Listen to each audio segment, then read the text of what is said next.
To this day, I really still have no idea what it could have been. Dave Malcolm also had a bizarre close encounter off the coast of the Bahamas while working on an Autech torpedo boat. I was in the back of the boat, about knee-deep in the water, and waiting to get a line on a torpedo to haul it in, when something just slowly came into my view, and it rose up silently. Like in a triangle or like a side-by-side? It was triangular, and again, I have to say, it struck me as so odd being in the middle of the ocean and seeing this. In those days, you didn't talk about things you saw because you were bound by secrecy not to discuss things on the test range. So at the time, I never knew what it was, and to this day, I really still have no idea what it could have been. The thing about Autech is that it's so secret that not very many people talk about it. And a lot of the UFOs that we see are in the waters near those islands, near the Bahamas. So I tend to think that something strange is going on there if they have something set up, and not very many people talk about it. You hear always about Area 51, but you never hear about Autech. The thought had occurred to me this could be something other than man-made. However, I just never knew, and I don't think I'll ever know. Coming up, the dive team finds out if it has really solved the greatest Bermuda Triangle mystery of all time. It could still be the Mariner. And a pilot is shrouded in a mysterious fog as she crosses the ocean.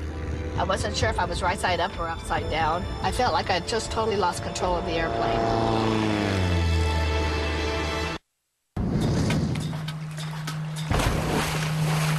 After months of planning and several days of hard diving, Mike Barnett and his crew from the Association of Underwater Explorers believe they may have discovered debris from what could be one of the most important plane wrecks of all time, the PBM Mariner rescue plane of Flight 19. Yeah, with the combination of all the information out there, whether it's on the seafloor or in the archives, we can piece together and get the full story. We can learn the identity of the pilot, know his name, and know his aircraft, and know its history. It's possible this pilot could still be alive. Personally, I'm thinking, what happened to this plane? What was its mission? When did it go down? Who was flying it? What happened to the pilot? Is it possible that, there's someone's loved one that they've never known what happened to, and perhaps we can provide some closure to those people? The dive team is returning to the area where it believes the PBM Mariner crashed over 50 years ago. With them is aircraft crash investigator Craig McBurney. It's his job to identify the debris on the ocean floor and determine if this is wreckage from Flight 19. If it is, it would be one of the greatest finds of recent years. Well, the plan is to go down on the line, get down to the engine, take an overall look around the engine, and then look at a couple key features. We'll start with the big parts first to see if we can narrow down the manufacturer of the engine, and then we'll start trying to look at the specific model. Why don't you go ahead and sit over on that side right there. We're going to splash Evan first so he can get your shot, and then I'll coach you through the roll-in, and then I'll come in right after you. Okay.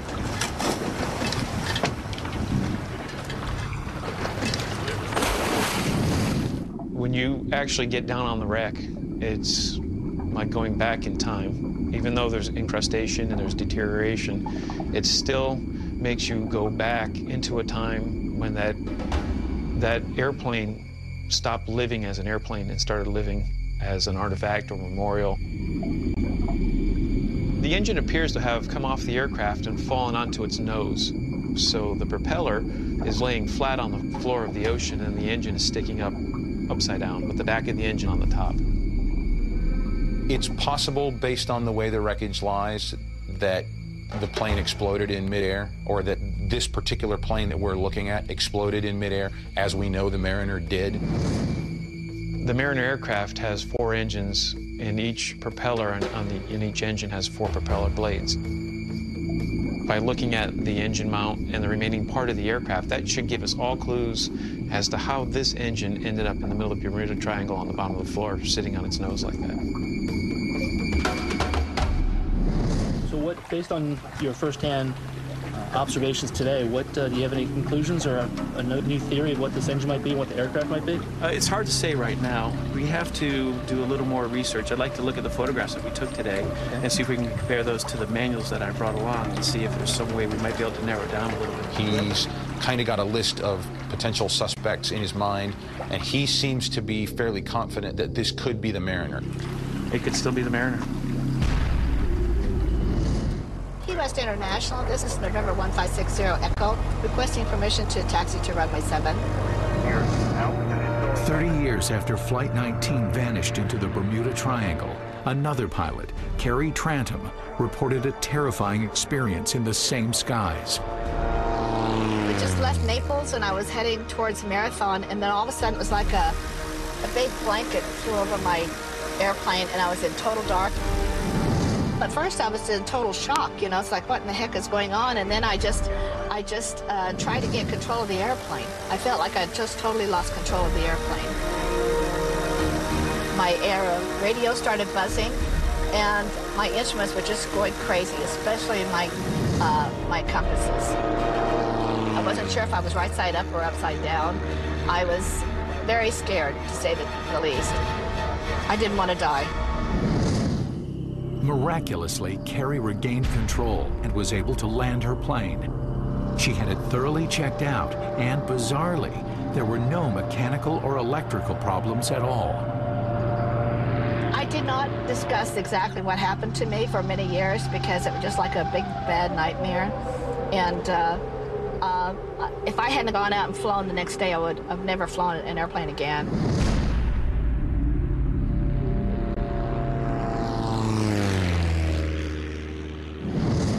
Coming up, it's D-Day for the dive team, which learns if it's made history and discovered the PBM Mariner seaplane from Flight 19. I was stoked, man, and I got down on that wreck and it was just, it was awesome.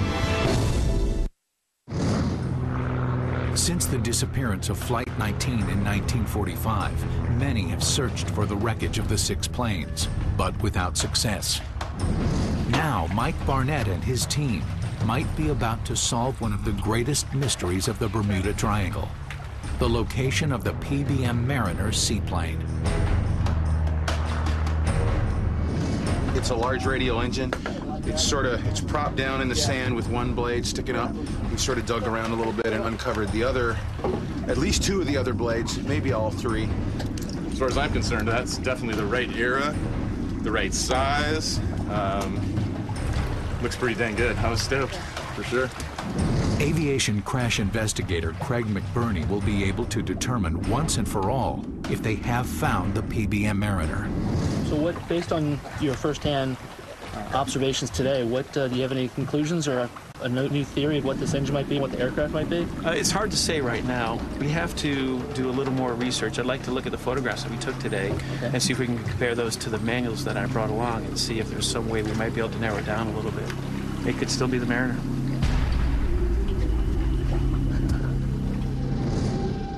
Working through the night, Craig compares the engine and propeller parts on the ocean floor to those of the PBM Mariner. And after exhaustive research, he has some dramatic news. I don't believe this engine is from the Martin Mariner aircraft because the Martin Mariner used several different models of engines, and all the models that it did use were 2 rows of cylinders. This is a 1-row engine with 9 cylinders.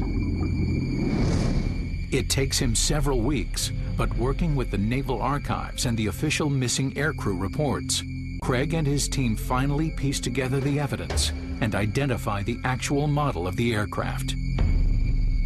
He calls Mike Barnett with his findings. I'm looking at the footage now, and based on the measurements that we took of the engine, specifically the bore of the cylinders, and also the dimensions we got from the propeller, I talked with Larry and Paul and Jerry, and we're all coming to the same conclusion that this is, in fact, a Wildcat. The Wildcat was a widely used aircraft in World War II. Many were launched from aircraft carriers, and quite a few crashed into the sea after takeoff. Incredibly, Craig believes that he has also found the pilot. Once we determined that it was in fact a wildcat, we then searched for missing wildcats off the coast that were in the area of the Bermuda Triangle. And as of now, the one that's the closest to it, to that location, would be an aircraft flown by Merle Madair in 1944. According to the official crash report, the plane lost engine power shortly after taking off and then ditched in the ocean. The pilot, Merle Madair, managed to eject before it hit the sea, and that's where the wreckage of his plane has laid for over 60 years. From the accident report, we spoke with Merle Madair's widow, Wilma, and she provided some anecdotal stories, again consistent with the damage we saw on the aircraft. So everything is still pointing in the direction that the wreckage does in fact belong to Ensign Madair.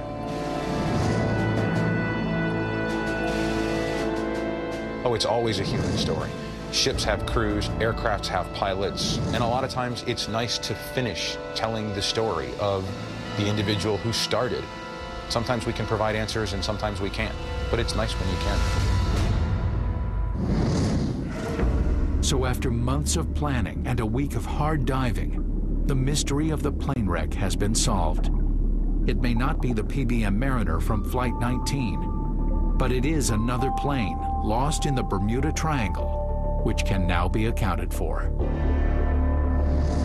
I'm not disappointed that it's not the Mariner. It would be exciting to find the Mariner. The Mariner's out there somewhere, and we can certainly keep looking for it.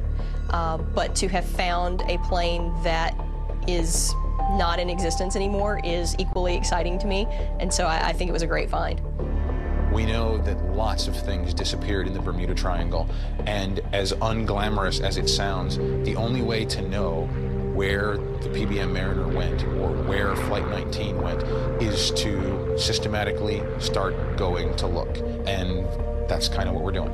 I think that by researching and identifying these wrecks and closing the book on these individual stories, our group is helping prove that there's nothing supernatural about it. They're all, explainable occurrences.